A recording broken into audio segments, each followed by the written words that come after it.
साहिब बंदगी सतनाम।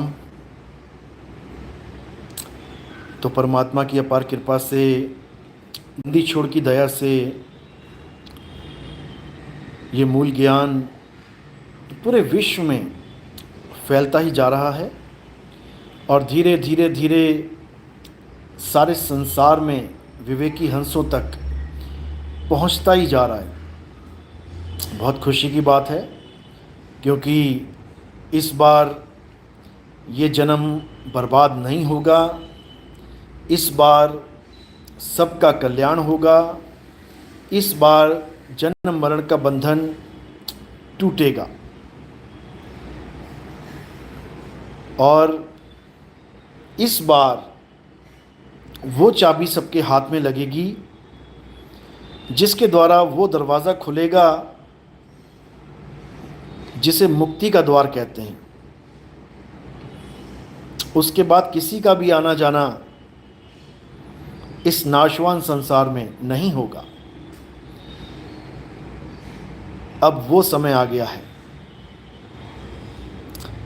और जैसा कि मैंने बताया था 2018 से ही मैं बता रहा हूं कि मेरे भाई जाग जाओ, समय आ चुका है, युग परिवर्तन का समय आ चुका है। 2018 से YouTube चैनल पे मैंने बोलना शुरू किया, तब किसी को समझ में नहीं आई मेरी बात।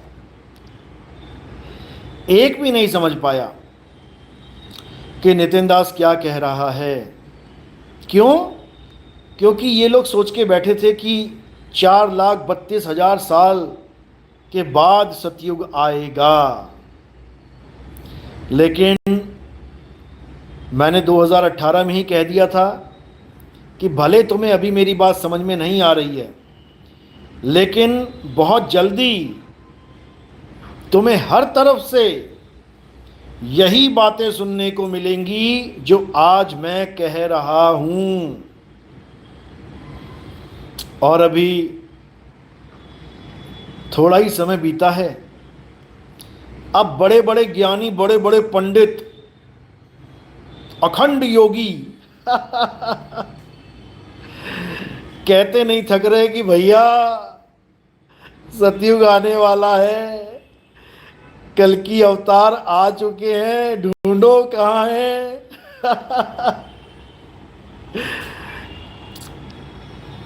लेकिन इनको वो मिलेंगे नहीं, क्योंकि उनको पहचानना बच्चों का खेल नहीं है। नहीं पहचान सकता उसे कोई। अरे अर्जुन कृष्ण जी के सामने खड़े होके नहीं पहचान पाया, उसको भी दिव्य दृष्टि की जरूरत पड़ी कि बेटा तू इन आंखों से मुझे नहीं पहचान सकता, मुझे नहीं समझ सकता। वो सामने खड़ा होके ना पहचान पाया, उसको दिव्य दृष्टि की जरूरत पड़ी। और दिव्य दृष्टि में दिखा भी क्या? काल का रूप लोगों को पकड़ पकड़ के खा रहे हैं। सारी दुनिया के लोग उड़ते उड़ते उनकी बड़ी बड़ी जाड़ों में समा रहे हैं, ये दिखाई दिया अर्जुन को।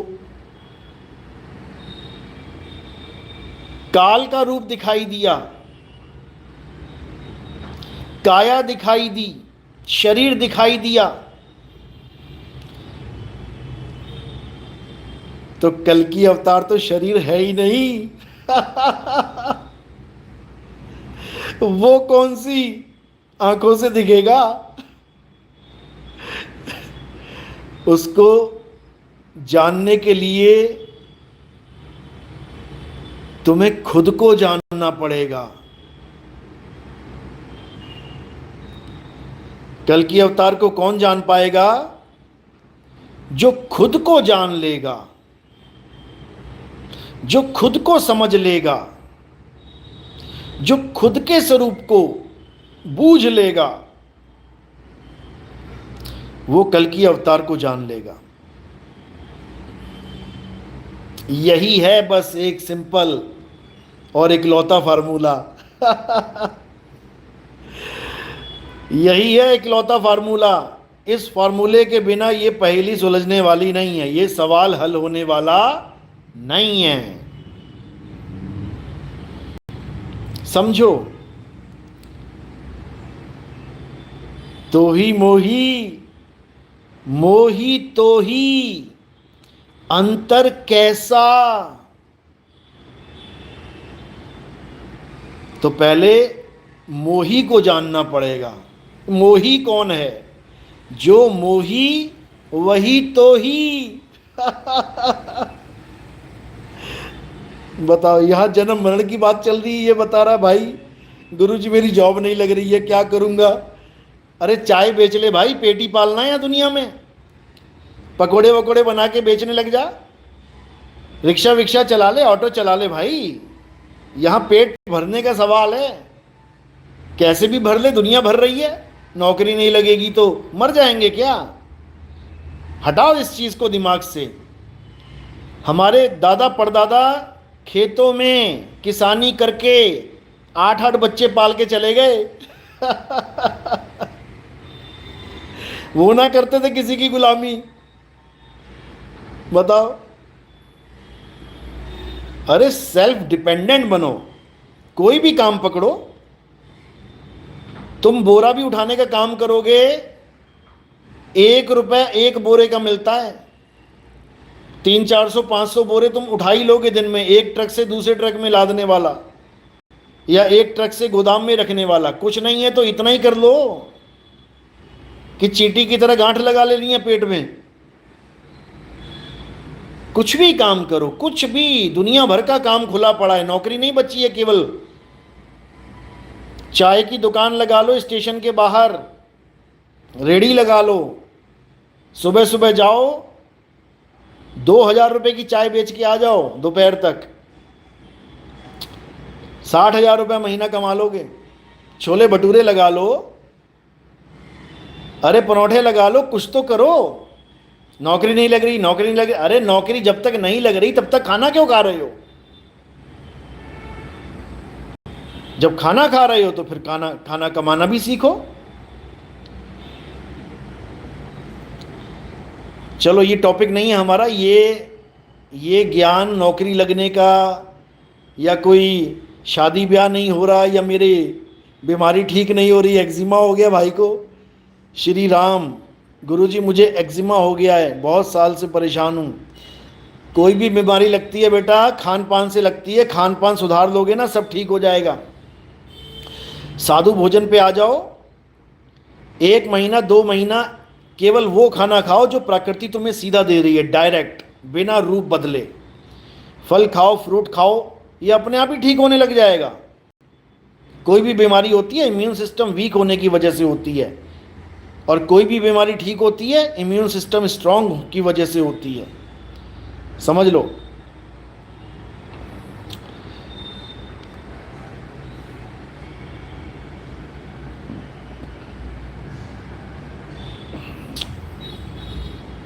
तो क्या करना है?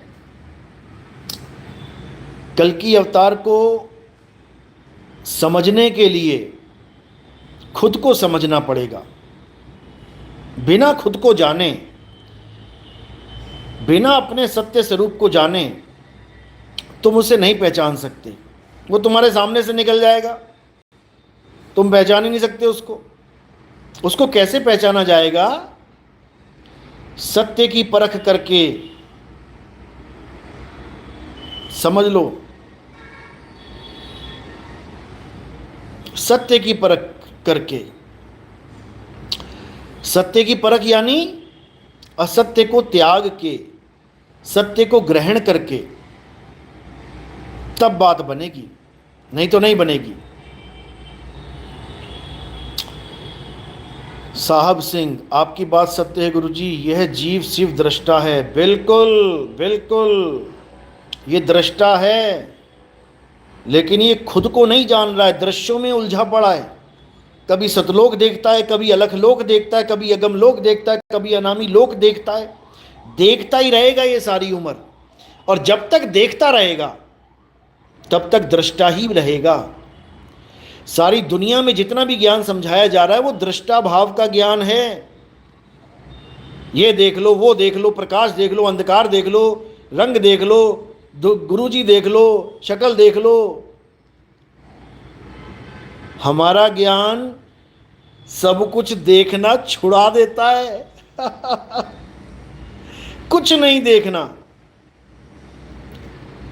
जो दिखे सो माया संतो, जो दिखे सो माया। कुछ नहीं देखना। कुछ दिख रहा है तो इसका मतलब तुम अभी खुद को नहीं जान पाए, अभी दिखने दिखाने में ही फंसे हो। तो ये देखना दिखाना ये सब माया का जाल है। सतलोक में सतपुरुष बन के परमात्मा बैठा है, वहां पर हजारों सूरज देखूंगा जाके, एक एक रोम में माया है। अलख पुरुष में अलख लाखों सूरज देखूंगा, उसके अलग पुरुष के रोम में माया है। अगम पुरुष अगम लोक में करोड़ों सूरज लेके बैठा है एक एक रोम में, वहीं देखूंगा जाके, माया है। अनामी लोक में अनामी पुरुष खरबों सूरज लेके बैठा है एक एक रोम में, दिखेंगे, माया है। जो दिखे सो माया। समझो। सवाल बड़ा प्यारा पूछा है। इनर क्या कह रहे हैं कि बाबा जी आप लाइव में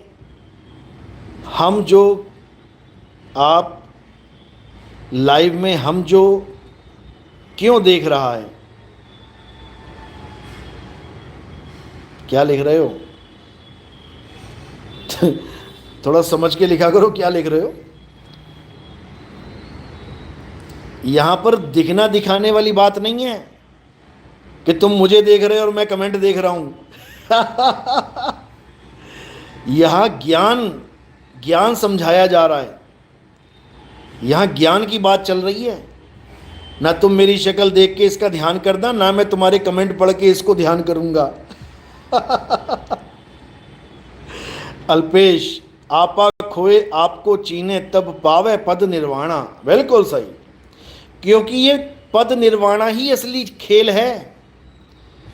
परमात्मा यहां पर अगर हमें कुछ समझाने आते हैं तो पद निर्वाणा बताने आते हैं। निर्वाण पद क्या है? वो अपने रूप दिखाने नहीं आते कि करोड़ों सूरज चमक रहे हैं, अरबों सूरज चमक रहे हैं, मैं तख्त पे विराजमान हूं। ये सब बकवास बताने नहीं आते वो। मैं तख्त पे विराजमान हूं कि मैं सोफे पे विराजमान हूं कि मैं रथ पे विराजमान हूं। समझो। साहब सिंह,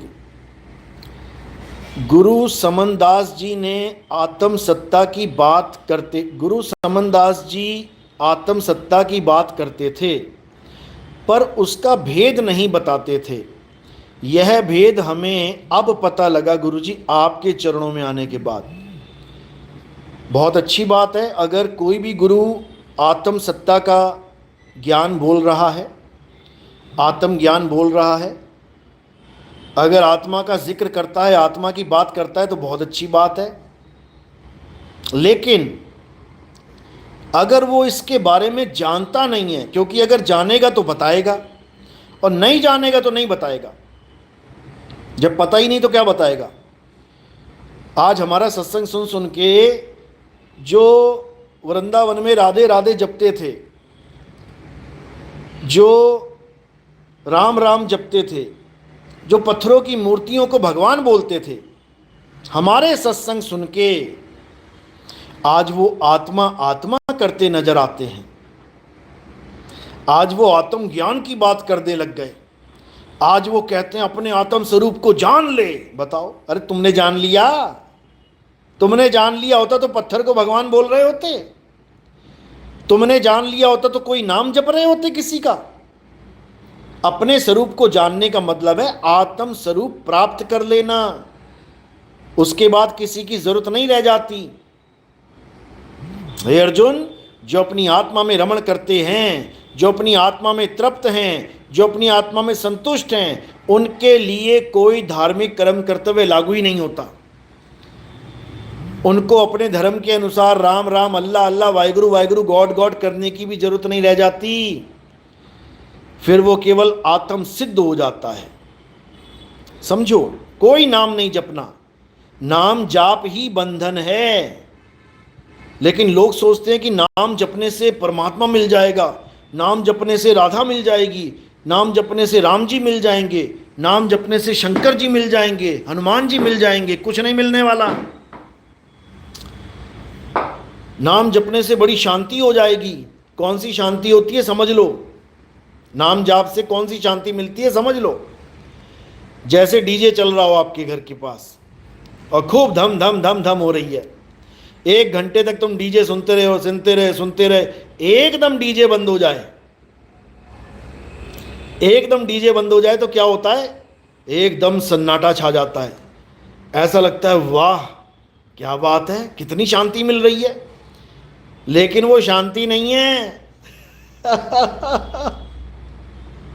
वो शांति नहीं है, शांति कुछ और है, उसको जानना पड़ेगा।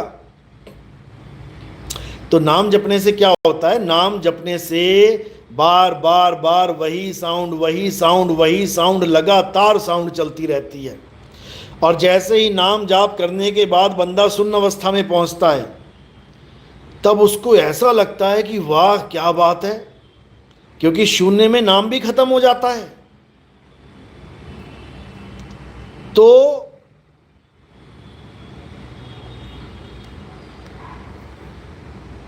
ऐसा लगता है जैसे सब कुछ मिल गया। जबकि ऐसा कुछ नहीं है, वो शून्य अवस्था है, उससे कुछ नहीं होने वाला। समझ लो, असली स्वरूप अपना सत्य स्वरूप है। समझ लो, हमें तुम्हें ज्ञान देने के लिए परमात्मा लीला करते हैं। अगर परमात्मा लीला ना करें, इस जीव को कभी ज्ञान हो ही नहीं सकता। माया भुला देती है, तुम्हें याद भी नहीं आ सकता कि परमात्मा नाम की कोई चीज है। जैसे कुत्ते बिल्ली हाथी घोड़ा कोई भी परमात्मा को नहीं ढूंढ रहा है, सब खाने पीने में लगे हैं। इसी प्रकार इंसान की भी यही हालत थी। ये तो शुक्र परमात्मा का कि वो संत के रूप में लीला करके चले जाते हैं, ज्ञान समझा के चले जाते हैं। बाबा नानक को मिले संत रूप में, बेई नदी पे जिंदा बाबा के रूप में। रविदास जी को मिले, मीराबाई को मिले, संत तुकाराम को मिले, बाबा नामदेव को मिले, मुक्ताबाई को मिले, ज्ञानेश्वर जी महाराज को मिले, दादू दयाल को मिले, नाभा जी को मिले, गरीबदास जी को मिले, हमारे सतगुरु मदन साहिब को मिले, जिनकी वाणी है सोई गुरु पूरा कहावे, जो 2 अक्षर का भेद बतावे, एक छुड़ावे एक लखावे, तब प्राणी निज घर को जावे। ये वाणियां लोगों ने ले लेके इस वाणी को जिसने बोला उसका नाम ही नहीं छाप रहे हैं। बताओ, जिस वाणी को संत ने बोला उस संत का नाम ही नहीं छाप रहे हैं ये लोग, और वाणी सब लेके बैठे हैं। क्या मधु परमहंस जी, क्या रामपाल जी, क्या राधा स्वामी, बताओ।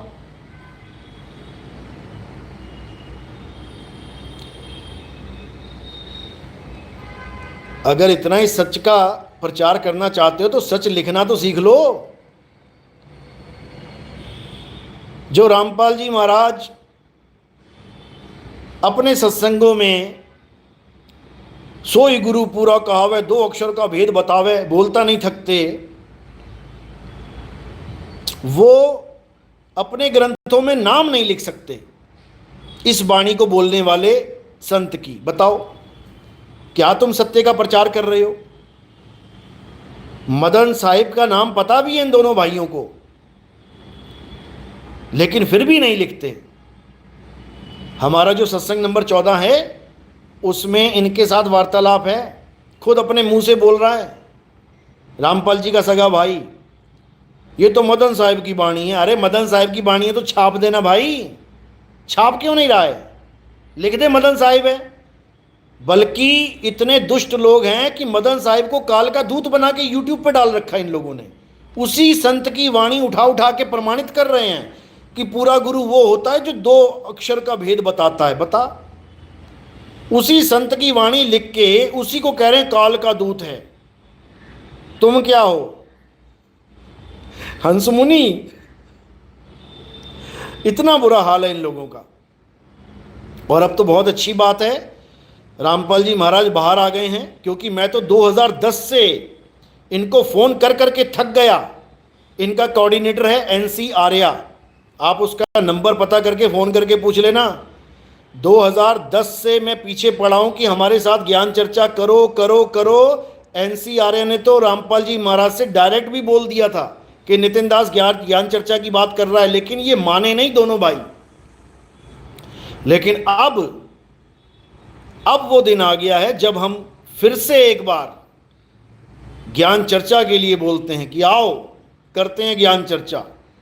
साधना टीवी पे मैं बुक करूंगा, 1 घंटे की ज्ञान चर्चा करते हैं। मैं बुक करता हूं साधना चैनल। आज नितिन दास ये बोल रहा है कि 1 घंटे के लिए साधना चैनल बुक करते हैं, ज्ञान चर्चा करते हैं। इसको लाइव पूरी दुनिया में दिखाएंगे कि आखिर ज्ञान चर्चा का निष्कर्ष क्या निकला है। आज नितिन दास ये चैलेंज करता है कि आओ ज्ञान चर्चा करते हैं। हार जीत की बात नहीं है, लोगों को सत्य पता लगना चाहिए कि आखिर ज्ञान चर्चा कहते किसे हैं, ज्ञान चर्चा होती क्या है, आमने सामने बैठ के ज्ञान चर्चा कैसे की जाती है। ये 4 भाड़े के टट्टू उठा के, कैमरा उठा के लोगों के वहाँ चले जाना और उनकी वीडियो बना के ले आना, फिर उसको काटना छाटना, ये ज्ञान चर्चा नहीं होती। ये ज्ञान चर्चा नहीं होती, खुले मैदान में ज्ञान चर्चा होती है। तो जितने भी भगत रामपाल जी के हैं जो ज्ञान चर्चा का जिनको भूत सवार है, नितिन दास उनका चैलेंज स्वीकार करता है। आ जाओ साधना चैनल पे बैठ के डिबेट कर लेते हैं कि सत्य क्या है, सत्य क्या है। जीवों का भला हो जाएगा। ये जो बर्बाद कर रहे हो तुम लोग जीव, 52 अक्षरों में डाल डाल के भला हो जाएगा उनका। बर्बाद होने से बच जाएंगे, 184 में जाने से बच जाएंगे। क्योंकि एक गलती का मतलब 184 का धक्का है, समझ लो।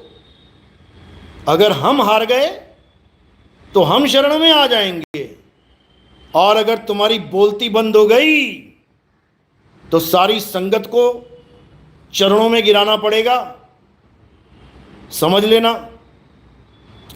तो ये वीडियो कट करके डाल देना इनके YouTube चैनलों पे क्योंकि अब वो बाहर आने वाला है। अब बाहर आने वाला है, अब होगा खुला चैलेंज ज्ञान चर्चा का। सतनाम साहिब बंदगी। और जो भगत पंजाब में जो आपदा आई है उसमें सेवा करना चाहते हैं, जो वहाँ जाकर सेवा करना चाहते हैं, वहाँ पहुँच के सेवा करना चाहते हैं, वो मुझे मैसेज करें। 3 दिन की सेवा लगाई गई है अलग अलग जगह पे, जहाँ जहाँ पे बाढ़ पीड़ित लोग हैं वहाँ पर उनको खाना पीना उपलब्ध करवाना, भोजन और ज़रूरत की चीज़ें।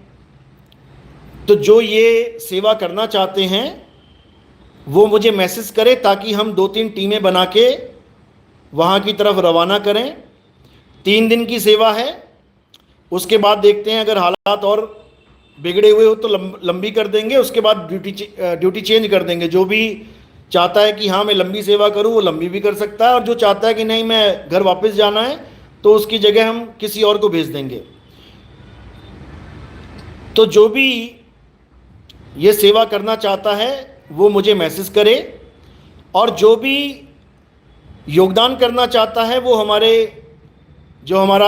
ट्रस्ट है आश्रम का, उसमें आप योगदान कर सकते हैं, ताकि वो योगदान उन जीवों तक पहुंचाया जा सके, उनकी हेल्प की जा सके जो बेचारे बाढ़ में फंसे हुए हैं।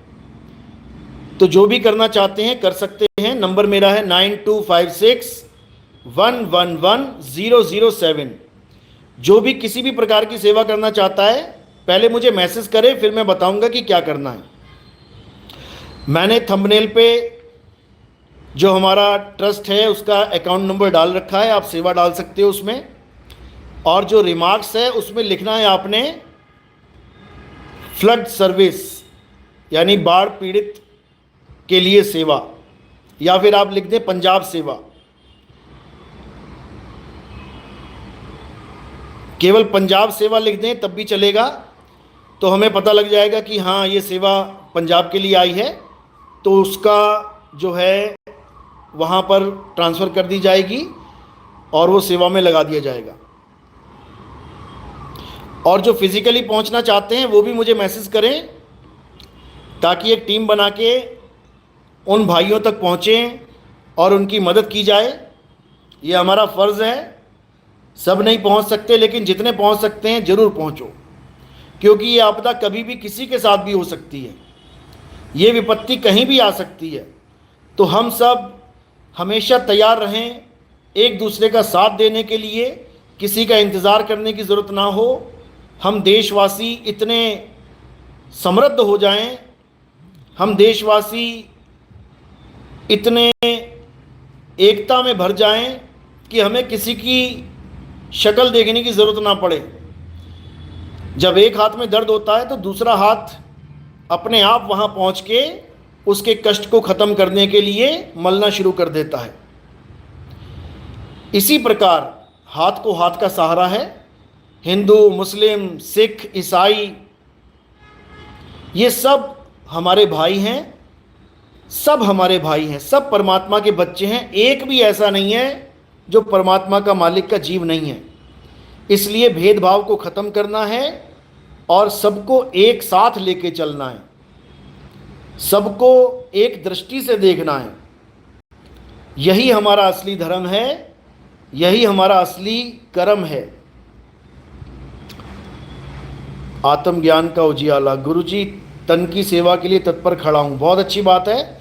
जो तन की सेवा करना चाहते हैं, यानी वहाँ पहुँचकर उन भाइयों की मदद करना चाहते हैं, हमारे सिख भाइयों की, मुस्लिम भाइयों की, क्योंकि पंजाब में आपको पता है कि सिख, हिंदू और मुस्लिम ये काफ़ी बड़ी तादाद में रहते हैं पंजाब में। तो सेवा सबके लिए है, कोई भेदभाव नहीं है। मुस्लिम भाई परेशान है तो दिलो जान से सेवा करेंगे, सिख भाई परेशान है दिलो जान से सेवा करेंगे, हिंदू भाई परेशान है बिल्कुल दिलो जान से सेवा करेंगे, ईसाई भाई परेशान है दिलो जान से सेवा करेंगे। सेवा सबके लिए बराबर है। नर सेवा नारायण सेवा, चाहे कोई किसी भी धर्म का हो, इससे कोई मतलब नहीं होता।